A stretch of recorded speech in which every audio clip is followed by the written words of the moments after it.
everyone, and welcome back to another episode here at the Damage Report. Big news day following the first congressional address by Joe Biden. So that's two things that are spicing up my life. That last night and this fly that won't leave me alone. That's the best thing you want right as you go live. But the next best thing on the show, other than this fly, my co-host, Viviana Vigil returns. Viviana, how's it going? John, thanks for having me. I am doing well. I'm a little tired from last night and all the adventures we had. Well, the world. Yeah, it was something. And so I at least talked about it a lot, but I definitely want to get your opinions in a little bit. And then we are going to do the difficult, but I think necessary task of understanding and hopefully pushing back a bit against some of the responses to a few of Biden's proposals. So we're gonna give you reactions and try to get an idea for how the right wing is attempting to spin and respond to what, spoiler alert, was a pretty well-received speech. So we'll have those numbers for you. We'll have those responses for you. We will be able to make fun of Ted Cruz a little bit for you. That's always fun. And then we've got more. Joe Manchin, massive obstacle to pretty much everything. We're gonna talk about one of his most recent arguments for why nothing should be done, why the government should just cease to function, basically. And then finally, we're gonna be closing out this episode of the Damage Report with Meanwhile in news from around the world on a number of different important topics. So very excited, Viviana, to have you. It's been a little bit since we spoke. How have you been hanging in there? I've been good. Work is picking up. I've been vaccinated for some time, so I've gone to restaurants, I've been visiting family. It's been really great, and I've been trying to encourage as many people as possible to get vaccinated because I just feel like we've been trying to prevent deaths and illness for over a year now, and I just feel like if you get sick and die now, it's just like so tragic. You know what I mean? Even more so than before because you could just protect yourself. Yeah. And help all of us get through it. Totally at this late date, but I don't know. I'm kind of shifting my opinion. I was pretty pro-vax, but then I listened to this podcast, and the guy seemed really sure of himself. So anyway, but a little bit of positive vax news on the pre-show. People were talking about some of the sites. I think one was in Illinois that's now available to everyone. I also want to let you know, as this fly continues to buzz around, there's literally a massive room. Go over there, seriously. We can't. I'm in a huge room. Anyway, so I just seem insane. That's great. Yeah. Even if you could see it, I'd seem insane. I also wanted to let you know, according to the New Jersey Department of Health, all 6 New Jersey mega sites are offering walk-in vaccinations. You don't need an appointment. You don't need to be a resident of a specific county to get vaccinated. I don't know for sure about whether you can do it from out of state. I'm not sure. But if you live in New Jersey, there is nothing stopping you from getting vaccinated other than that podcast and a bit of a drive, maybe potentially. But there's 6. New Jersey, not the biggest state, so consider getting it. And if you do get vaccinated today, feel free to let me know in the chat.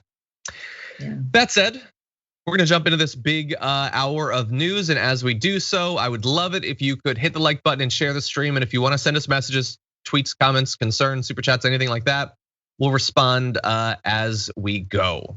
With that said, Viviana, you ready to do this? Yes, sir. Okay.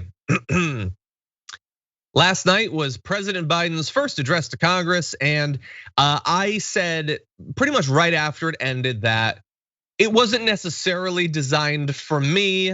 He doesn't go nearly far enough for me on a number of these topics, and tons of topics, including student loan debt cancellation, weren't even broached that I would have had be a big focus. That said, I could tell that while most Americans probably weren't going to watch it, those who did, I expected would probably like it. He seemed to be talking about crises that people care about. There wasn't anything insane going on. And it turns out that according to initial polls, it looks like that was largely true. New CNN poll shows about half of Americans who watched his address to Congress had a very positive reaction to the speech. That's very positive. 71% said they walked away feeling more optimistic about the country's direction. They also said that his policy proposals would move the country in the right direction. That was 73% of them, rather than the wrong direction, 27%, which is, that's a smaller percentage than even just like Trump's core, let alone other Republicans who might be disinclined to like Joe Biden. We got a little bit more on this, and we'll certainly get to the reactions. But Viviana, what did you think of the speech? I mean, I'm right there with you, John. I think that there was a lot more that he could have went into. That being said, I'm excited that we have a president who at least is going through the proper motions, and we don't have a toddler up there that is unable to even read a teleprompter. Biden was reading the prompter for the most part, but he was really warm. He was really trying to connect with the audience. It was a sparse crowd there in person, but I felt like he really was trying to rally the country together. And it's funny to me, a lot of the reactions, especially from the right mainstream media, saying, where's the bipartisanship? Well, where was it in your, why all of a sudden is that important to you, But it's also funny to me to see outlets like CNN really calling Biden a progressive and a left candidate, which is like the furthest thing from the truth. I mean, there's so many moderates in the Democratic Party right now that it's a little bit scary. And I do like that he is making some steps, progressive steps in regards to community college. And there's that child care tax credit that's gonna be huge for so many families. So, I like that he said that this crisis can give us a little bit of an opportunity, and that's smart. That's, if you want to talk about a businessman, Donald Trump, business people look for opportunity in crisis. And I think that, Biden is really, it was a great angle to take, because we do have a lot of opportunity to kind of get ahead of the game. The infrastructure has been crumbling since Obama went into office. I mean, they've been talking about building infrastructure. So overall, I give him a thumbs up, but it's kind of like what we were used to before. Anything's an improvement. Yeah, I try to watch it both as myself and as what if I were a regular person occasionally tuning into the news, dealing with my life's problems, what would I think? And I think that person would be more satisfied with what they saw. Did you happen to catch Representative Bowman's speech? I did watch some of it just after. Just any thoughts about that? I just feel like we have so much discourse amongst everybody that it's hard to stay positive with that kind of stuff going on. Oh, are you thinking of Tim Scott, the Republican response? Yeah. Oh yeah. Yes, there were multiple responses right off the bat. Yeah. Well, what did you think about Tim Scott's? I mean, just that I really, I'm glad that he doesn't feel that there's racism, and I'm glad. I mean, that's great news for him. But I've said this before on the show, John, I'll say it again. You don't have to be white to be a white supremacist. And I think it's such a buzzword right now. And it's shocking to me that it's even being spoken by some of these major political leaders. But we do have to acknowledge that when we say that this country is a racist country, that doesn't mean that everybody's a KKK member. It means that we were founded on principles that really relied on racism to create growth and expansion. And so if we don't acknowledge that moving forward, and that's really what all of this hullabaloo about critical race theory discovers, is like, we gotta look at some of those things so we can get past it. And so that's what I mean about the divisiveness. I feel like everybody is really trying to distance themselves from anything they think is extreme, and everybody's saying the working man, and even Biden talking about how important unions are, when Amazon just won that deal and there's no union with Amazon. Gig work is bigger than ever. Nobody's being compensated the way they should. He talked about minimum wage, that was great.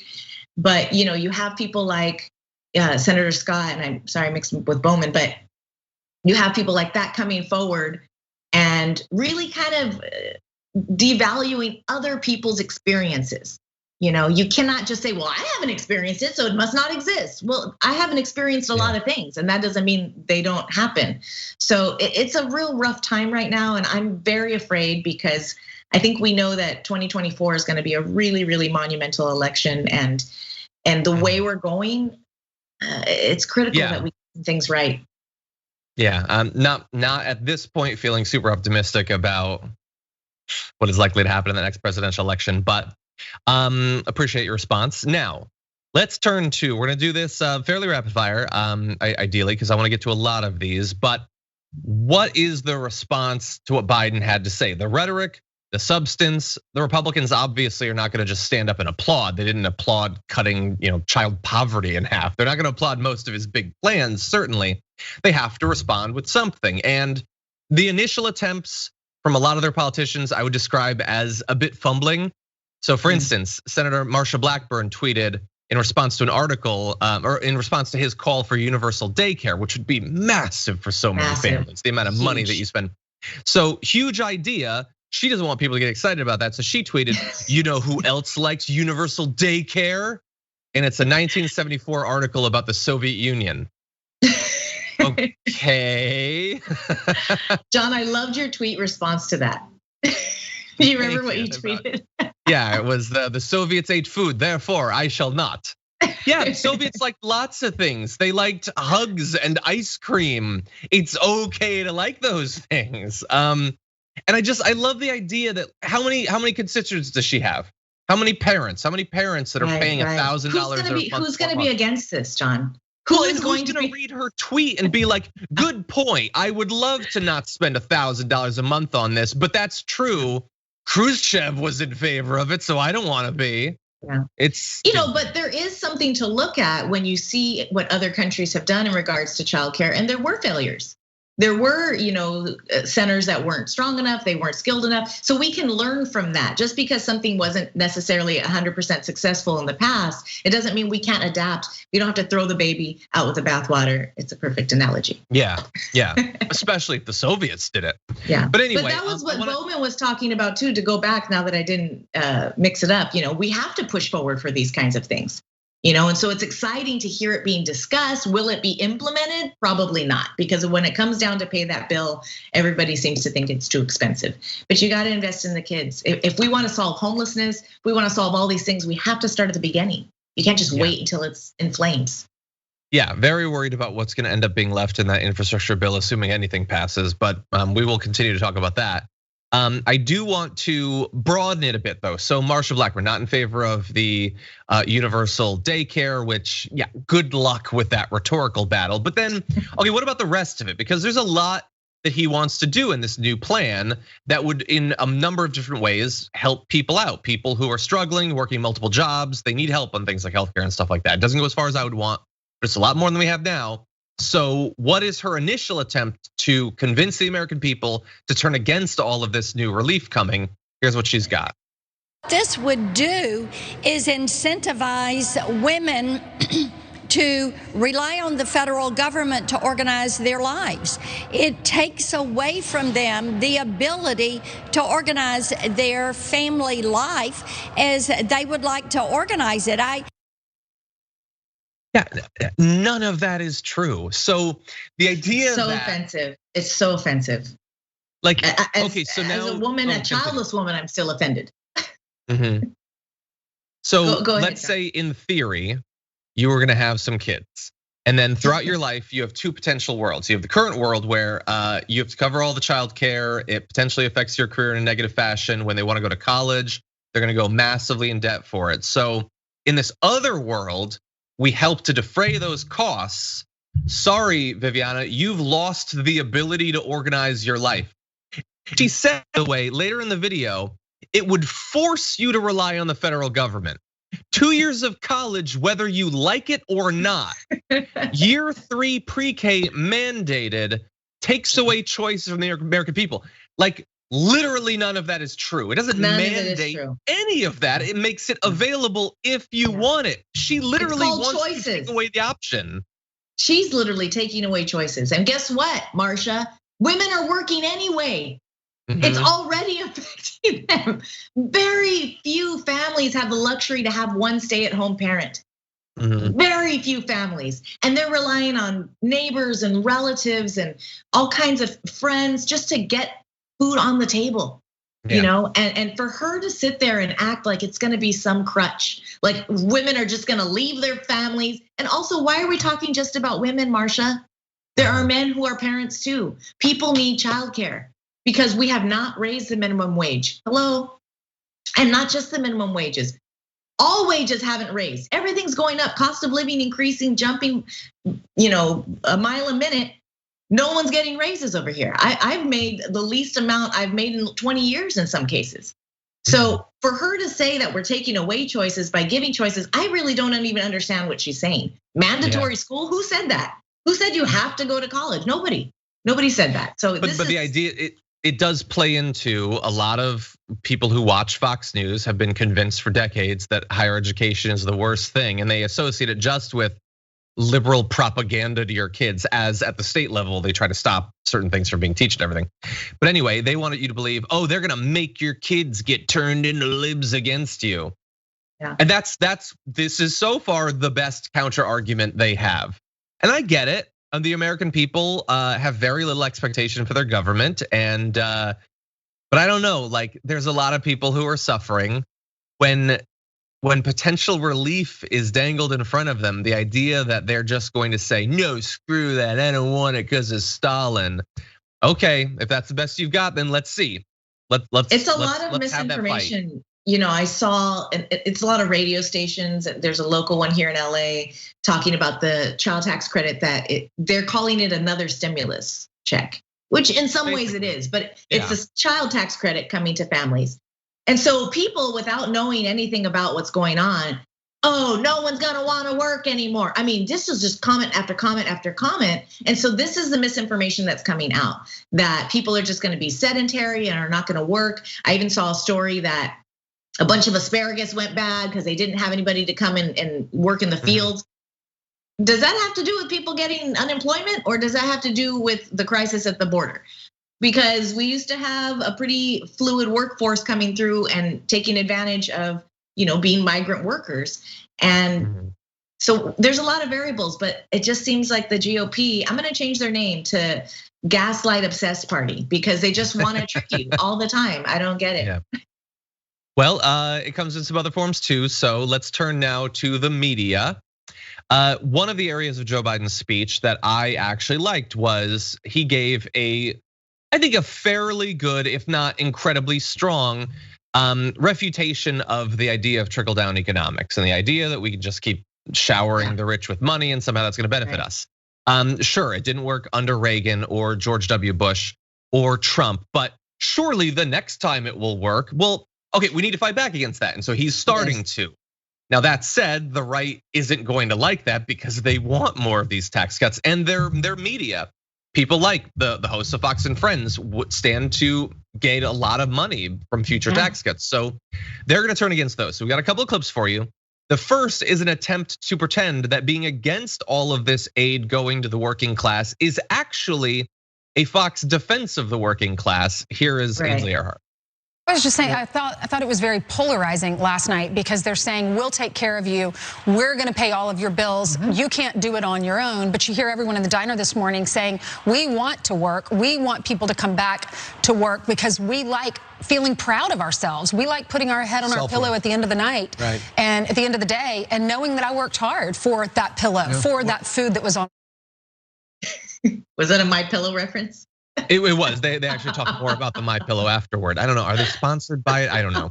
So, okay, well, look, let's throw it out to the country and just understand there's 3 millionaires that are telling you, no, don't take any of this help from the government during this horrible economic crisis, because then you won't have your pride. You won't be a real man. Maybe it'll work. I make $450,000 a year and I don't want this to hurt me. That's just what they should say. Everybody's trying to act like they're really trying to help the working class on both sides. Both parties are both saying working people. I don't understand how Fox News can sit there and with a straight face act like taxing the rich. A small little chunk, they won't even know, I promise, is gonna really hurt the working man. How? This country was built because we put money into the working class. We provided structure and infrastructure for these jobs. I mean, we've seen those things work where we have seen trickle down fail every single time. And we've seen investing in our population work every single time. So it's really just at the end of the day, who is it helping? And like you said, mainstream media, most people are very wealthy. Of course, the owners are very wealthy. And they want to keep it that way. I mean, they have monopolies as it is. They don't want the regulation. They don't want to be taxed. I mean, even as an individual, John, the way it is now, for me to make money in this country, and I don't make anywhere near these Fox News, hosts, but I have to have a corporation and work under a corporation name. Otherwise, I'll be taxed too heavily as an individual. And I have to have enough money to do that and to pay my taxes as an individual. So I have to pay 2 sets of taxes now, just so that I don't have nothing at the end of my paycheck. This is what is going down now for the American people. And it's starting to become a more widespread thing. We saw that with unemployment actually offering money to people who are self-employed for the first time. And I'm not sure if that's nationwide, but here in California, they offered that. So we can see that the working class is continuing to really struggle and be on their own and work for everything for that pillow. And it's probably not on my pillow because we don't want to invest in those. I heard they're crappy on top of it, but we do work for everything on our own. And we are paying, I owe this is hilarious. I owe the IRS $600 because I told him I didn't get my $600 stimulus. So I was like, I don't get it, so I'm not gonna. So I have to somehow get my stimulus just so I could give it back to the IRS. That's where we're at right now. That's what individuals are dealing with. It's annoying, yeah. Well, look, to a couple different aspects of what you said. Part of the new plan does involve standardizing and supporting unemployment programs. John Oliver, by the way, had a great show about unemployment a few weeks back. Everyone should watch that. And then, and also $80 billion over the next decade for more funding for the IRS, which would be very helpful. You know what, really fast, quick aside, I'm having an issue with the IRS as well. So I had a couple of years ago some taxes I apparently didn't pay, had no idea about it, and they never let me know.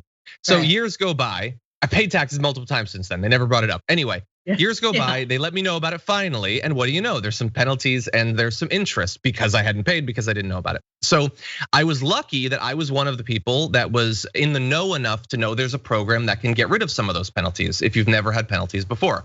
So I did that. That leaves me with remaining taxes I have to pay, less, but still something. So then I go on the website to pay that off. And they have a thing that lets you pay it, but the thing that lets you pay it doesn't say what you owe. It doesn't seem to know. They have a different tool that knows what you have to pay. So I went to that, and because I had just gone through this program, and so the number has changed, it doesn't know what I owe either. So I would have to pay some random amount. So fine, I'm like, okay, I gotta call up. So I call them, and normally that involves getting in a line. And I've been on the line with them for literally hours waiting. It was so busy, they don't even put you in the line. It literally just kicks you off. So I have no idea what I'm supposed to do. And as time goes on, I'm probably generating more penalties and interest. So great system. Anyway, long story short, fund the IRS. It's the same way for the Small Business Administration. I have a SBA loan, and when you go, they don't tell you how much your payment is. You just have to randomly write a check to an address, and you have to like.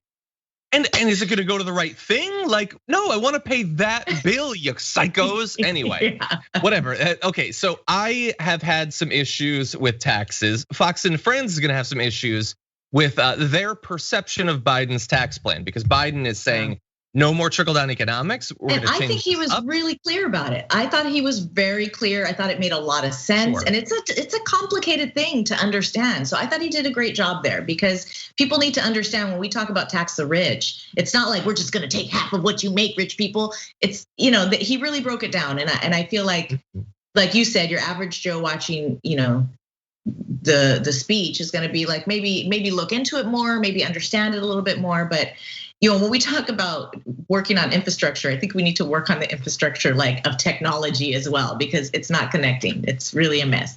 Yeah. Well, I want to go to one more quick reaction. So we're gonna jump to the last video in the A block, and then move on to a little bit of fun with Ted Cruz. But so I was wondering, maybe it's weird of me to wonder, I don't know if you were, but as Biden was speaking, I wonder what Trump is thinking about this, because he's not on Twitter. Normally he would have been live tweeting it. He'll probably put out one of his tweets as presidential statements, but we don't even have to wait for that, because actually he was brought on to Fox News this morning, and he did have something to say. It was like drilling very specifically into one issue that he had. So here is a little bit of what Trump thought about the first Biden address. 3 times larger than that, and obviously they're very ungracious people. I did the vaccine. They like to take the vaccine, but even the fake news isn't giving them credit for that. We did the vaccine, saved just tens of millions of lives throughout the world by coming up with a vaccine. If I weren't president, the vaccine, you wouldn't have a vaccine for 5 years. 3 to 5 years would be the minimum. I got it done in less than 9 months, and that's only because of me. If I wasn't president, you wouldn't have a vaccine. And then I went out and spent billions of dollars to buy the vaccine before approval. So people are getting shots long before they would have. Otherwise, you wouldn't have been getting your shots till October or November. Nobody would have had a shot right now. So, and people are giving us credit, even, the fakers. We got a lot of fake news people, but we're getting credit for that. Nobody gives me credit except that everyone knows I did it, and they're even giving me credit. Even the fakers say you did it. Why don't they give me credit as they're giving me credit? Is this what you thought he'd be thinking of? No, this was so focused on the vaccine thing, and it's the same lies. I don't want to waste a lot of time on that, because the idea that it was only me, I was in the lab night after night with beakers and reagents, tinkle, tinkle, tinkle, mixing it up, thus you have shots, like you had anything to do with it. Fine, but that's stupid. The idea that they're not gracious people. That Biden was gonna do, first of all, Biden was so trying to reach out with Republicans. He literally said he applauded the Republicans on some BS plan that they're not on. Yeah. But the idea that because I remember Trump's first address, Barack Obama, hell of a guy, great economy, thanks for that, Barack. No, you didn't do that. They're not gonna do it for you. I think this is a good time when he just said the word gracious. It reminded me that he didn't go to the inauguration. He didn't. They're ungracious. He didn't even go. You tried to steal the election. That's not gracious. But you didn't even go. I mean, it's like, how can you even get on a high horse about being gracious? We have given him credit. You have the little bit of credit. You tried to kill us all, and then you were forced to do some good things, and it worked out. So, 500,000 people died. I don't know if you want to take those deaths on your hands. You like to focus on the positive, that more people could have died but didn't. So, he did slash a lot of red tape, bureaucracy-wise. I don't think it was him directly, and I'm pretty sure it would have happened if Biden was in office or Hillary Clinton was in office as well. It's not like Jeb Bush would be like, oh my God, we're losing 200,000 a month, but I don't want to override the CDC. No, why does Jeb Bush sound like the pimple-faced teen on The Simpsons? I don't know. I don't really remember what he sounds like, but I know he's pathetic anyway. Please, vaccine. I don't know, but anybody would have done it. Anybody would have funded it. God, Trump talked about that. But he doesn't know about anything else. He hasn't been following any other issues or things that are going on with Biden's plan. He hasn't read it. He doesn't care. All he knows is that he can say this rhetoric about the vaccine, and it used to get people riled up, and now who cares? Also, why doesn't he ever do video Zoom interviews? It's always on the phone like it's 1987. That is interesting. Right? Oh, I think the makeup process is probably extensive.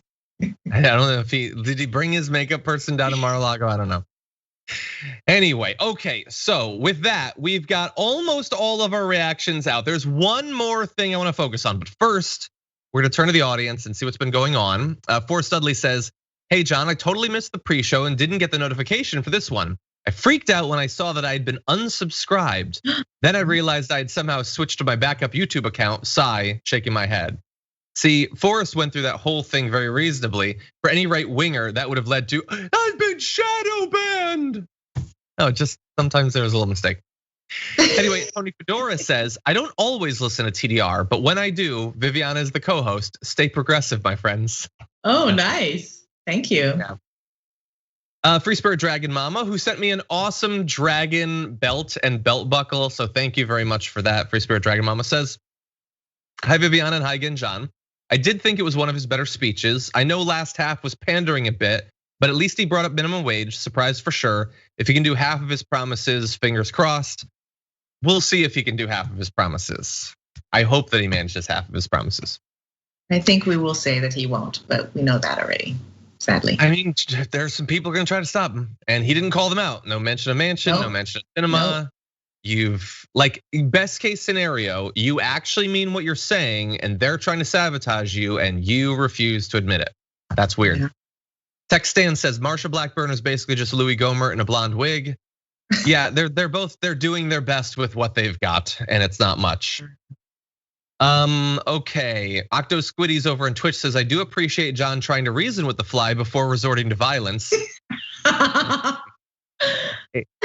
Quig says careful, John, that fly is a Mike Pence fan. I had forgotten about that. That's funny. It's a smaller fly, but. And then Mother Effing Woman Dragon gifted a tier 1 sub. Thank you for that. Akumu did as well. Z Huddle gifted one. Thank you.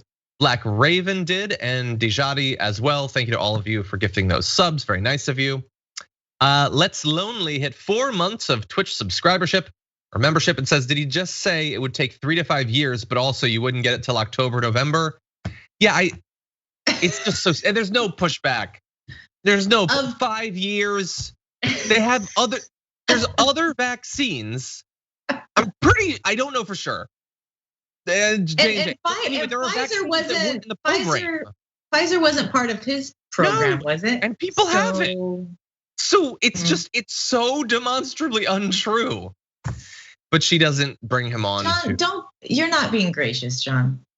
That's true, being very, very ungracious. Anyway, okay, with that, let's turn to one of the funny highlights of the night. People tuned into the president's address expecting Sleepy Joe, and instead they got Ted Snooze. Take a look at this. We can actually, if you actually want to solve a problem, I've sent a bill to take a close look at it. We also have to get at the root problem of why people are fleeing, particularly to our southern border from Guatemala, Honduras, and El Salvador.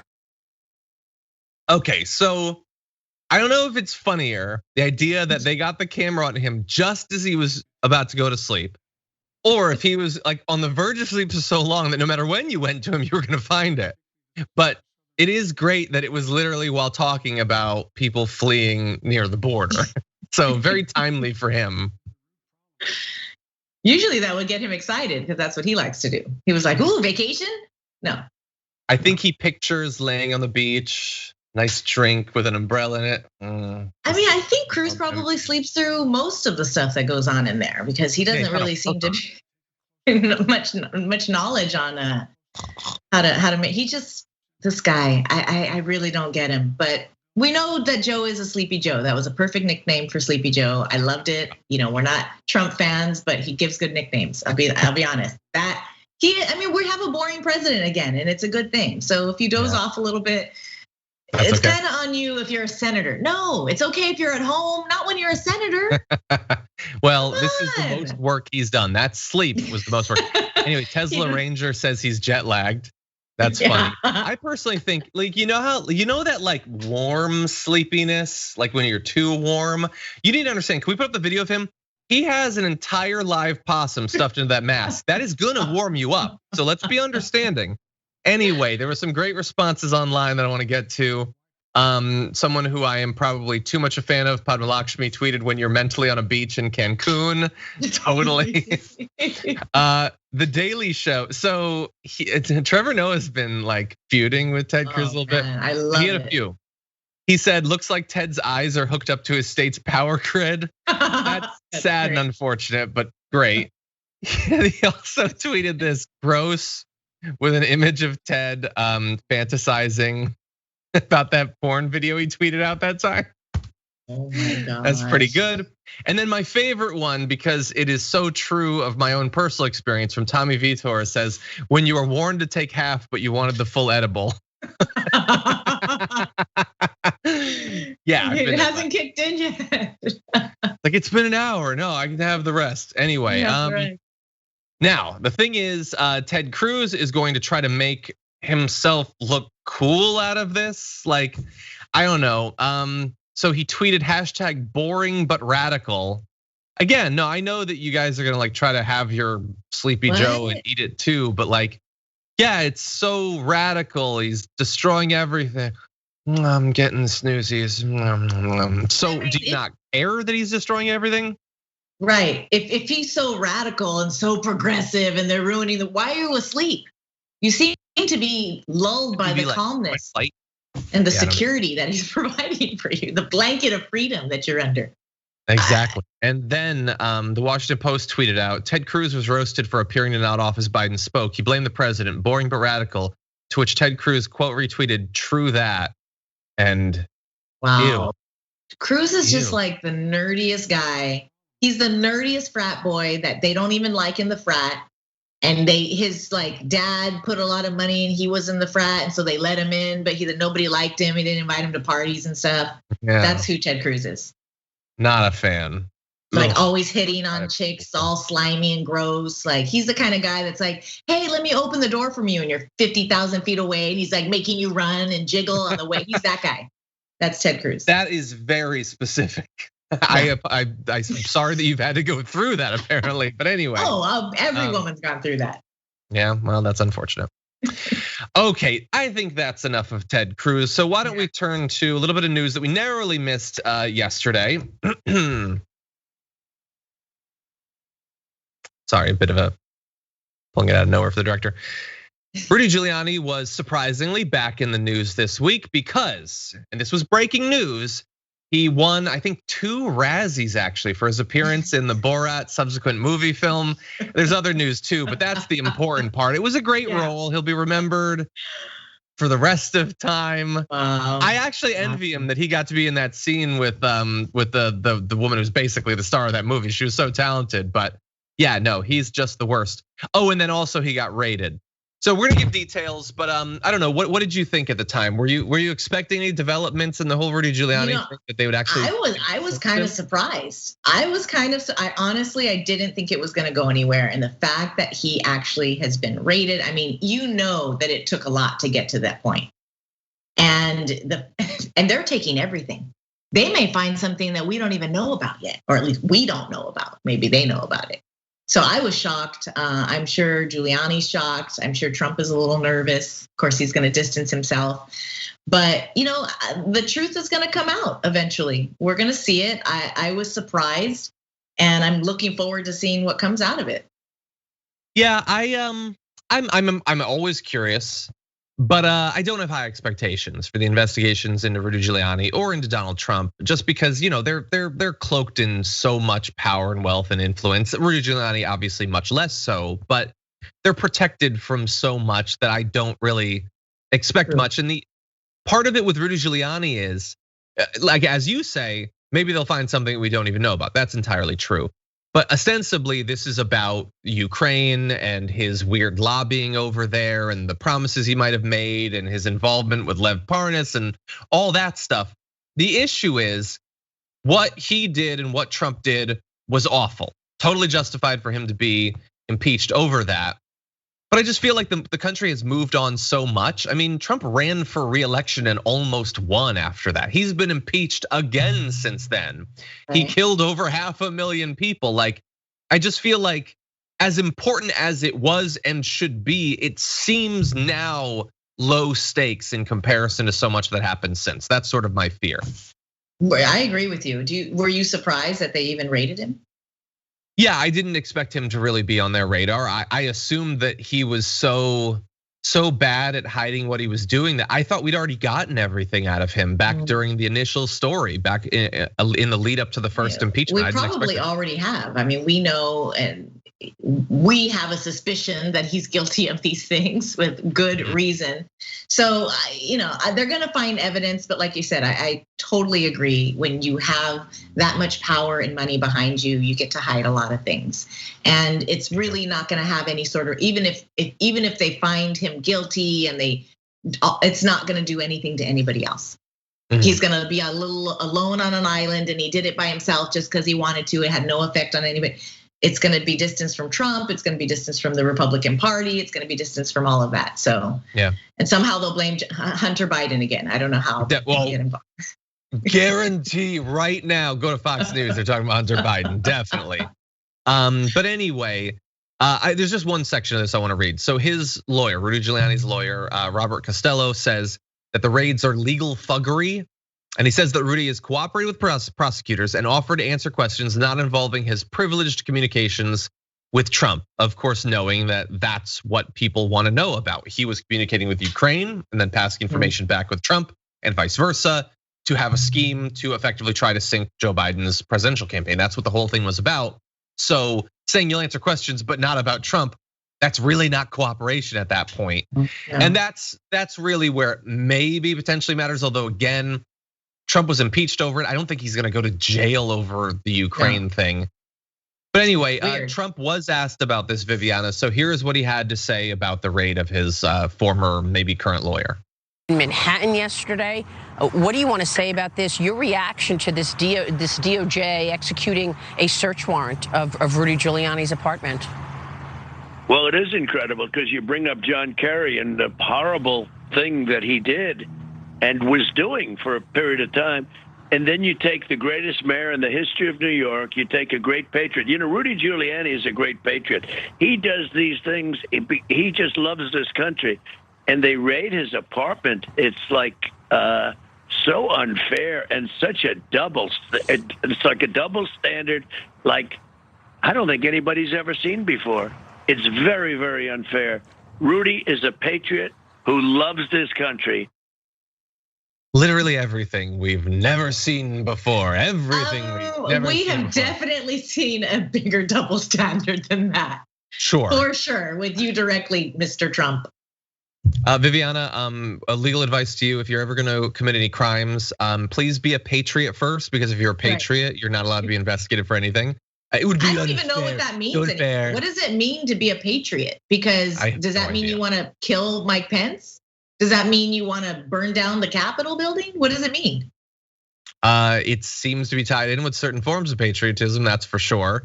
Yeah, it's so unfair. It's not. It's a raid. Like they got a search warrant for it. Like a judge. I do wonder how it's going to work, because there's attorney-client privilege, so that's protected. So if they come across stuff that shows some other issues can they even prosecute on it because of attorney-client privilege? Because the search warrant is specifically for this Ukraine stuff. I will have to defer to our legal experts. We will bring in either Rashad Ritchie, Charles Coleman Jr., Adrian Lawrence. I don't know, honestly. I imagine that there are limits to attorney-client privilege when crimes have been committed, I would assume. But in any event, it's so unfair. And the thing is, like, yet another of Trump's people is involved in shady stuff, or is at least being investigated for it. This is a pattern that has been fairly clear for some time. But I want to show you, it's always fun when one of these right wingers gets like this close to learning and understanding something, but doesn't quite reach it. So here is a guy whose whole life is that. Jesse Waters. They just raided the guy's house. You're not disturbed by the pattern that 2 Trump lawyers have their homes raided? The campaign manager has his home raided, another confidant has his home raided. You're not disturbed by that pattern? The fact that Democrat prosecutors are waging political warfare for the benefit of the Democratic Party just to purge Trump because he challenged the system? I mean, that should scare everybody. Okay, that's a weird motivation he's putting on them, but I can only speak for myself. Yes, I'm disturbed by the pattern that we see. I'm really disturbed by the fact that he surrounded himself by a bunch of criminals. Are you not disturbed by that part of it? That you should be disturbed by that part of it. I'm fully disturbed, and the fact that they continue to ignore these major red flags. It's like being in a bad relationship and like it's like dating Bill Cosby. It's like how many red flags do you need? Like, maybe you should stay away from this guy. Yeah. And that show on Fox, they always put one guy in there to be like, okay, you say the opposition, and then we'll all jump on you, and then we really won't. Yeah. And won't resolve it, but just jump on you. There's yet another woman saying that he cheated with her. 5 women. Are you not disturbed by the pattern we're seeing? I'm disturbed by all the lying, John. It's a witch hunt. That's what they're gonna say. All of and it. You know what? It's unfair. It's not a legal thing. It's not a legal thing. It's not about whether crimes have been committed. It's about whether it's fair from our point of view. He's a patriot, so he gets to break the law if he wants to. And if you investigate him after doing that, that's unfair to me. The world's about fairness. Yeah. Donald Trump became president. The world ain't fair. No, there's a lot we don't know about this because the fact that they got the search warrant to me is huge. Because I really didn't think it was gonna happen, and I didn't think there was gonna be any consequences. I still kind of don't, so I'm on the same page as you. I don't think there'll be any consequences for Trump about the insurrection or possibly his tax issues in New York or whatever that issue was. But who knows? I mean, I've been surprised and I've been wrong. So I'm gonna keep an open mind about this, but it's good to see it happening. Maybe it's just for show, but yeah. I'll cover it when the story pops up, but I'm not gonna invest myself deeply in it. But anyway. Okay, before we move to our second to last story, and we will be getting to the D block today, that's amazing. Yay! I wanted to let you know a few things. First of all, we've seen a couple people become YouTube members during the show. Did you know that it's very easy to sign up to become a member on the Damage Report channel on YouTube? You can support our work and get access to fun little perks. You can become a member directly on YouTube. You can try on mobile, sometimes it works, definitely on desktop. All you have to do is click join, choose the level you want, and that's it. At the $4.99 level, you get access to the post game. You can watch videos on demand. You get access to members only merch and discounts and all of our awesome fun emojis, as well as a cool little label that indicates how long you've been a member. That's always fun. It starts as an egg, becomes a dragon. And then at level 2 and 3, you get access to things like our top 10 lists and our monthly live Q&As. So that's a great way if you want to support the channel and get access to a little bit extra. Very easy to do. That said, in the super chat, Ty Strong says, going through same thing with IRS, taking my returns for 5 years and I still can't find out what for. Partial return last year, took all this year, 10K left on student loan, no missed payments, no other debt. Yeah, it can be very confusing to try to understand. Yeah, like I said, my problem was that I hadn't known for literally 4 years that I owed this money. So I can't, like, I feel like they never reached out to me, but I can't prove it. They don't have any log of sending letters or anything like that. They don't. They feel helpless. Last year they said I owed like $1,500 and I sent it to my tax guy and he was like, oh no, I need to send this form. They never responded. Do I still owe that money? I have no idea. I don't know. There's no way to check. You call them, forget it. There's nothing, you can't. Yeah, the system isn't working. This isn't working. Yeah. And who is it hurting, John? It's hurting people like you and me. It's hurting the working class. It's not hurting the wealthy. Absolutely it's not hurting the wealthy the way it's set up. Now, Moose Dragon Nightmare says, hey, Dragon Squad, DD and Viviana, I'm now officially inoculated. My second dose of Moderna was 2 weeks ago today. That's awesome. Glad to hear. Get out there and lick some bottom of the shoes that you wear. Just lick everything. You could do it. Don't do that. There's other diseases still. That said, I'm past 2.5 weeks past my J&J, so fully vaccinated. My blood is clam chowder, but I am fully vaccinated, so that is a good thing. Songs of Sovereignty says, I swear American politics is better than soap operas and more entertaining, LOL, and it's all real. I can't wrap my mind around that. That is a much more positive view of the drama that we see than I can personally endorse, but I like that you enjoy it. I think they lie less in soap operas. That's probably true, they're fairer. Christopher Gothberg says, when the witch hunt finds some sleazy cave trolls. Also, did you see Giuliani's son held a bananas press conference actually blaming Hunter Biden? I heard people were referencing that old Chris Farley sketch where he was playing that guy from the press conference, but no, I didn't watch it. There's a limit to how much Giuliani material I can ingest. Over on Twitch, my Aziz Dragon gifted 5 tier 1 subs. Thank you so much for that. L Fowler hit 9 months. Your member baby has now been born. Thank you for that. Tandy B hit 6 months. Thank you. I am Sock Dragon says John is the tax evasion dragon. It wasn't evasion. Like I would have loved to have known about it, so I wouldn't have had to pay as much, but they didn't tell me. I paid taxes multiple times since then. And they were like, not yet. We'll let him know in 4 years. I know, how does this even happen? Like whose desk was it on? I don't know. No notification. I get like 1,000 emails a day about Bitcoin something or other, but the IRS can't email me anyway. Okay, let's see. WRB Anthony says the IRS audited me while I was in college, and mind you, my wife and I made $45,000 that year. So you know that they really need to make sure we paid our fair share. They audited me over 300, and because they said I wasn't actually in college, I was fraudulently getting federal loans and not attending the school. Jeez. Like what is the issue? I mean, is it that we need to sort of rehabilitate the IRS? Is it that we really need to build this like digital infrastructure within it? Is that the issue? Hashtag I mean, I know the IRS. Yes. Yeah. Turn it off and on again if you haven't tried already. Exactly. To blow into it or something. Yeah. Make it work. I don't know. Okay, I think that we can do both of these stories. So we don't have much time to give to Joe Manchin, and thinking and talking about him for too long is basically a cheese grater to your brain. But he is unfortunately quite powerful right now, so we are going to jump into it. Senator Joe Manchin, regardless of what he says, is effectively against virtually every one of the stated goals of the Biden administration. He wants the infrastructure bill to be much smaller than it's being proposed to be, even though in advance of the plan, he implied he wanted something twice as big. Now, any tax increase is unacceptable. But even more importantly, for the future of the Democratic Party, he is now effectively coming out against HR 1, the For the People Act. That like little effort to stop some of the massive voter suppression that we had already been burdened by as a country, that now there's far more of in the wake of the last election. So it's backed by Biden. It aims to modernize voter registration, restore the Voting Rights Act, end gerrymandering, increase election security and campaign transparency, empower small donors, and implement various ethics reforms. So that's what it wants to do, to stop a lot of this suppression, especially racial motivated voter suppression. And this is what he has to say about that. How in the world could you, with the tension we have right now, allow a voting bill to restructure the voting of America on a partisan line?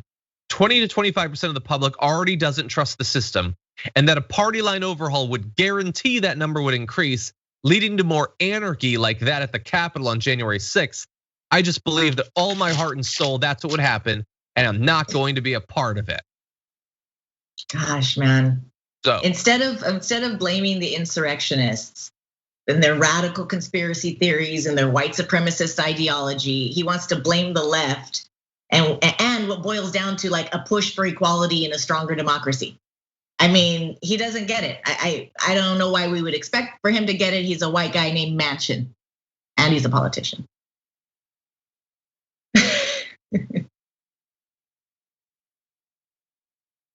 That's true. But he's a Joe. He's supposed to like understand what Joe Biden wants. Joe Manchin. For me, it's so ironic that his name sounds like Manchin. It's we really didn't believe, I didn't believe that he was going to step back from his own, worldview perspective to really see what this could do for people. I mean, everybody is so afraid. I mean, you can't operate from fear when it comes to those terrorists coming through. I mean, these are people who tried to ruin our democracy. So we should even come full force with this sort of legislation to really try to make these changes. But to back down at this point, I mean, this guy's not even a moderate. This guy's really moving to the right, hardcore. He's gonna have to change his party affiliation pretty soon. Yeah, the statement is crazy. The only reasonable response to it is the meme, I'm gonna become the Joker, as a response to you. Okay, so they lied about the election. They tried to steal the election. And because they lied about and tried to steal the election, we don't get to secure people's right to vote. You were attempting to be very fair, I think, by implying that there is a world in which what he said is an actual reflection of what he believes. I hope not, because again, like we've talked about this, I think maybe on Monday, you can't be that dumb, so you've gotta be lying. And then that may seem like I'm insulting him or I'm attacking him. No, I'm defending him, because he can't be that dumb. It's just not possible. I won't abide the thought. So it has to be a lie. That cannot be his actual reason for not wanting to do it. They lied. I mean, I know he's lying, but I think he really doesn't think that there's a problem with voting rights. I just don't think. Well, sure, he might not understand how racially motivated a lot of this is and all of that. But when he says 20 to 25% of the public doesn't trust the system, does he have no idea that if that's true, how that's true, why they don't trust the system, how they've been lied to by the people that he's protecting in the Senate, the Republicans? He's siding with those who lied. He works in the room that they broke into, that they stormed. As a result, there's a lot of people that don't trust the system, and they're not all terrorist insurrectionists that were in the Capitol. There's a lot of people that don't trust the system for a lot of reasons, Joe Manchin, and we got to look at all of those people, and they're your constituents too, I think. Maybe he's recognizing that the demographics of his, of his constituents don't add up to protecting voting rights. Instead, he's leaning towards these, Trumper philosophies. Maybe he thinks that that's his ticket for the next election. And that's sad. That's what our politics is all about. It's really, how am I gonna win? How am I gonna hold on to this power? Not how am I gonna help help the people. Yeah. Yeah, and in this case, I think it's just his own very particular political power, because his path is definitely a path that leads to the Senate Republicans taking back over. But not trusting the system. Living in a country, just imagine living in a country that purports to be like the beacon of democracy, and then choosing to pander to racists, like insurrectionists, instead of strengthening the democracy and strengthening the country for the people. I mean, this is where we're at.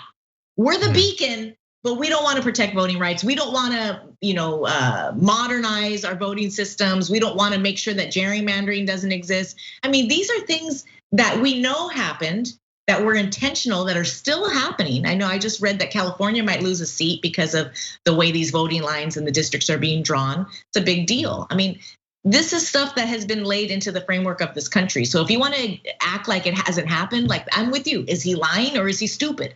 I believe he is lying, but I do believe that there's also something that he just doesn't want to believe it.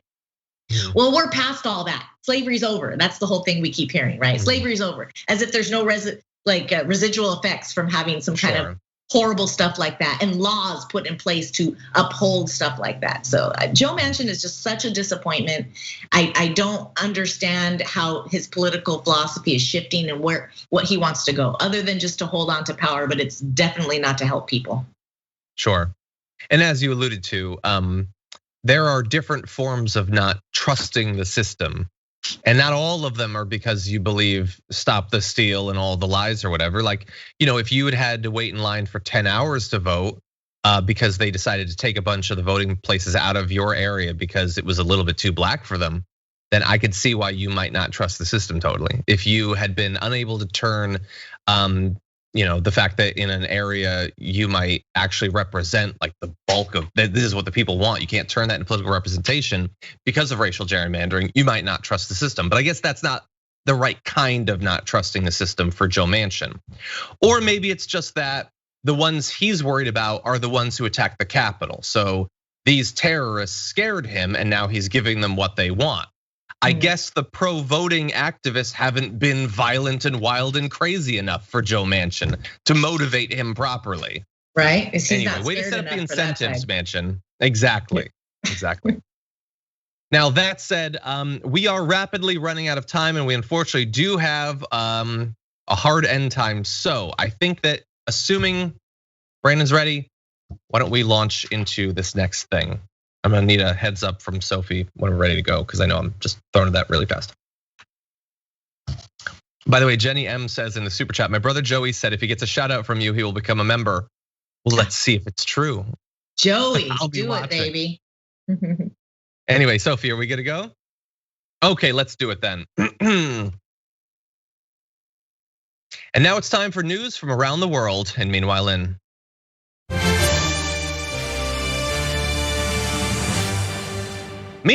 in India, there was a social media campaign to put pressure on their leadership in response to a number of different failures around things like dealing with the coronavirus.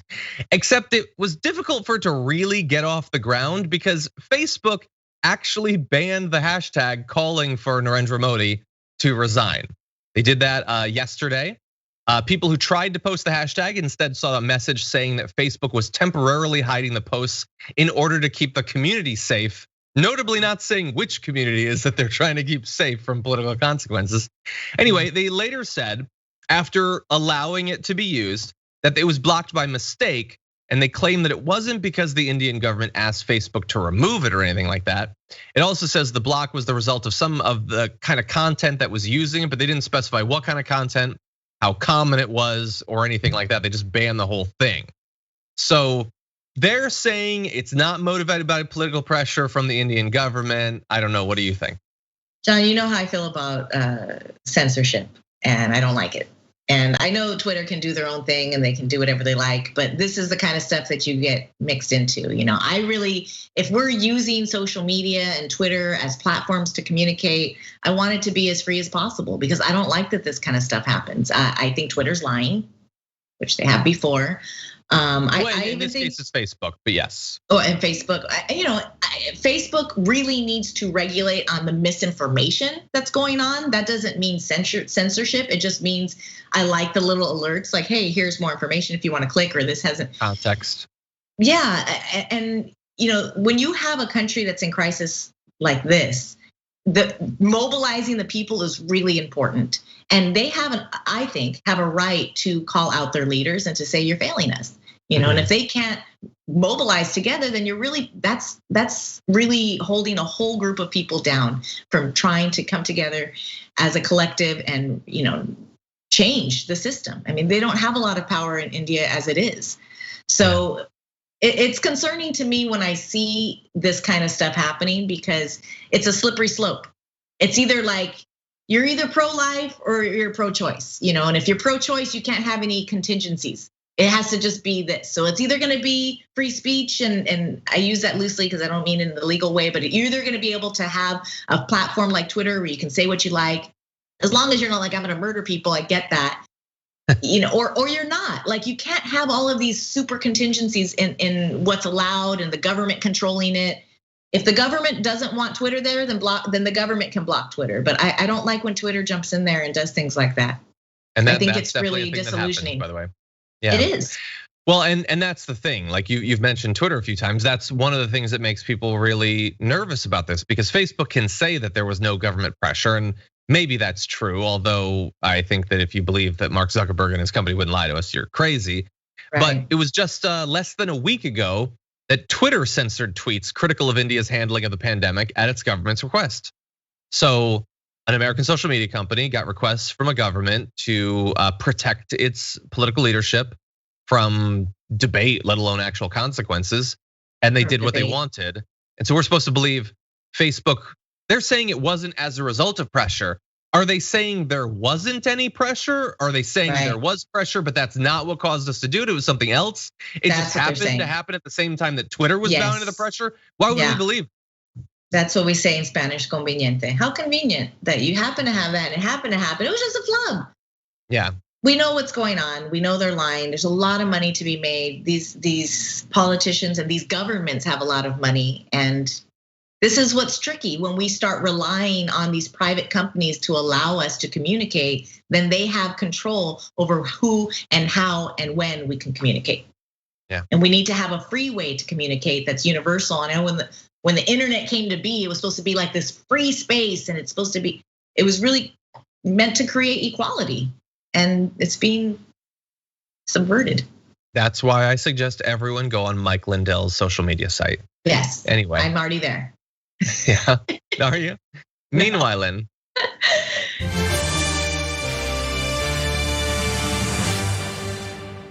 Meanwhile, I was really hoping you'd go with the title I put in. Anyway, meanwhile, in the melting glaciers worldwide, they're melting, and they're glaciers for now, but perhaps for not much longer.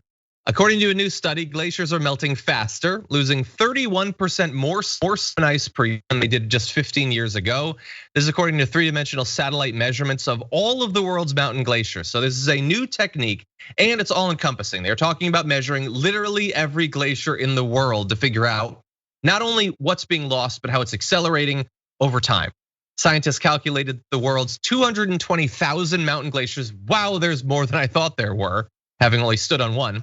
Are losing more than 328 billion tons of ice and snow per year since 2015, which is just an amazing amount. Half of all of that loss is coming from the US and Canada, with Alaska's melt rates being among the highest on the planet. There's one glacier, the Columbia Glacier, that's retreating about 115 feet every single year. Wow. But it's not just here. Almost all of the world's glaciers are melting, even ones in Tibet that used to be stable. Except for a few in Iceland and Scandinavia that are fed by increased precipitation, the melt rates are accelerating all around the world. So this is some scary stuff. Yeah, it's been happening for a while, and I don't know if you know, it's part of the reason why I have a vegan diet. It's a big part in climate change. We have a lot of, we're working on emissions, we're working on all of these things, but it's not happening fast enough, John. We're gonna see the consequences of this in our lifetime. It's happening soon. And we're gonna see the waters where people are gonna have beachfront property that don't right now. That's gonna happen, and that's gonna be real. And this is a huge consequence of poor legislation and really pandering to big business and the oil industry. At the end of the day. And now we have exported industrialized farming all over the globe. And it takes so much water to raise cattle. And they have a lot of farts, John. And I've heard that actually, yes. It is true, and it's unbelievable that could be the case, but it's because of the massive scale in which we're doing it. That's really making a real big problem. And there's all kinds of issues that are affected by that kind of stuff, by industrialized farming. We've talked about the water, clean water, and all kinds of different things that happen. But we don't know the consequences of a lot of the stuff that we're doing too, like fracking and this. We just are in a really bad place, and no one's taking it seriously. Joe Biden talks about it. He's not taking it seriously. He's not going to see it in his lifetime. That's for sure. It's happening, but he's not. More seriously than Trump, perhaps, but not to the actual scale of the problem. He says it exists, but that's not enough. You can't just say climate change exists. You have to actually do something about it. And we were supposed to do something about it 20, 40 years ago. And they did start, especially here in California. We had really high regulations for emissions and things like that, but the rest of the country did not follow, and the rest of the world hasn't followed. And because of treaties like NAFTA, we're allowing other countries to do what we won't even do. And we'll be, benefiting from that. It's all the same planet, people. We have to really, work on this together, which was the point of the Paris Agreement. So we'll see what happens now. Yeah. One thing I want to focus on though is that hopefully we recommit to it, but we give credit to environmental activists and people who communicate about this, not only for making sure that people know that this is a serious issue, but also really evaluating realistically how likely even the biggest things we are doing are to help. So, like people like Greta obviously want the US to rejoin the Paris Climate Accords, but they also acknowledge that those are not the be all end all of what we need to be doing. And as a reminder of that, in addition to this new information about how glacier melting is accelerating, you should also know that apparently 1/10 of the world's mountain glacier ice will have melted by the middle of this century, even if humanity meets the goals of the Paris Climate Accord. Yeah. The loss is equivalent to more than 13,200 cubic kilometers of water, enough to fill Lake Superior, or more than, and then because this is the Guardian, 10 million Wembley stadiums. That's if we do everything we say we're gonna do. No, we passed the point of no return already. We already passed the point of no return. It's already like, it's a crisis. It's too late. We can try to put some band-aids on it to try to kind of hold it together. But those glaciers are going, it's too late. The emissions are too high. The ozone is too jacked. We're past that. Now, we don't know yet if we can repair it. Scientists are talking about it. They're not quite sure how long it would take to fully, get the air back to where it needs to be, the climate.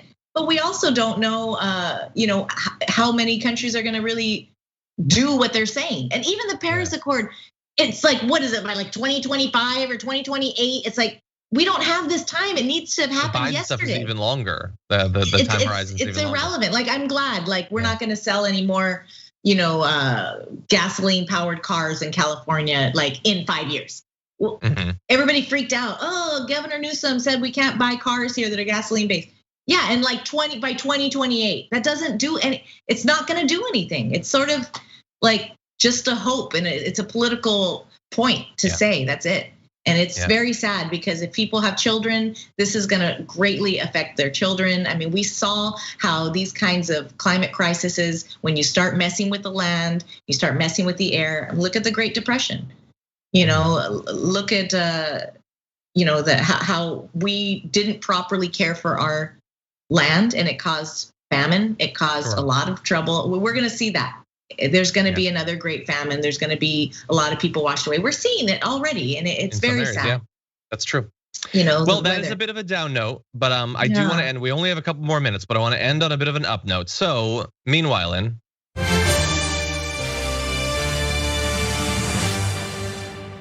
in Gibraltar, at least on a small scale, we're seeing what can happen when you actually vaccinate your population and appear to care about what happens with the pandemic. So, bearing in mind that Gibraltar is an area with just 34,000 inhabitants, they've fully vaccinated, as of yesterday, according to the Wall Street Journal, about 85% of adults.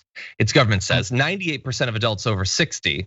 The authorities had administered over 32,000 second doses of the Pfizer-BioNTech vaccine as of Tuesday, which includes some residents of Spain who work in Gibraltar. So that's the official government numbers. Some are saying that with the additional outside workers who come in, they're actually technically at 106% vaccination. I don't know exactly which it is, but I know that it's very high. And understand that Gibraltar, while small, did have a serious problem with the pandemic earlier on. They went from just 60 active infections back in mid-December to more than 1,200 just 3 weeks later. That is in a very small area. They had 1,200 infections. Hospitalizations and deaths soon followed. During the whole of 2020, they lost only 7 people to COVID. The score for January alone was 71, a measurable percentage of their small population. Now that said, because they've been so successful and they have inoculated at least 85, if not virtually everyone, every percent there have been no active cases among the residents for 3 weeks. The COVID ward of St. Bernard's Hospital has seen just 2 hospitalizations and 0 deaths since the middle of March. And so they vaccinated and the deaths are gone, the hospitalizations are gone, they're not seeing new infections. That is the most common sense, reasonable thing imaginable if you actually vaccinate people. No new infections. Can you believe it? That is amazing. And we are seeing that same result here in the United States. We're seeing the cases go down. We're seeing a drop in infections, a drop in hospitalizations all over the place because people are getting vaccinated. I don't know when this whole vaccine thing really went off the deep end. I know there was a lot of conspiracy and stuff tied to autism, et cetera, but we use vaccines and we have for many, many years. I mean, your children go to public school, they get inoculated. It's just part of how we live as a society because there's so many of us. So I'm really glad to see that they are having such success, and I'm really hopeful for our country as well. I agree. Yeah, we're better off than most. We're better off than most nations, and we need to take advantage of that. Yeah, we at least have it. We can do it. There's multiple states where you just walk in right now. The question is, will we actually do it? I don't know that we'll ever reach 85% or 90%, but we could, and we would benefit just like Gibraltar does. We sure would. Now that said, unfortunately, that's all the time we have. We are right up against the limit, but Viviana, as always, it is a pleasure to have you on the show. Until next time, where can people see more of your work? Thank you, John. You guys can follow me on Twitter. You can follow me on Instagram and check out my show, Contextualize This, on Facebook and also on YouTube. And I hope to hear from you guys. John, it is always a pleasure. I appreciate you and your team. Thanks for inviting me. Thank you. Hope to talk to you soon. And for those of you at home, thank you for watching. As always, everyone who wrote in, sent super chats and all that, we really do appreciate it. We have a special task for you though. It's so special that we only do it every Thursday, and that is that Friday is rapidly coming. On Friday, we take out the political garbage. Brett and I are each gonna choose a garbage person of the week, and you have an opportunity to take part in the choosing as well, because over at our community tab on our YouTube channel, so you go to youtube.com/thedamagereport, you click on the community tab, you maybe scroll down a little bit, you're gonna see a poll, and you're gonna have 5 choices for the community garbage person of the week. We would love to see you vote. Sometimes we get 10,000, sometimes we get 40,000. Let's see how many people we can get to vote this time and figure out in this incredible week who's the most garbagey of all. That said, I gotta run, got an interview to do, but I look forward to seeing you until next time. But until then, stay safe out there, stay sane out there, and I'll see you soon.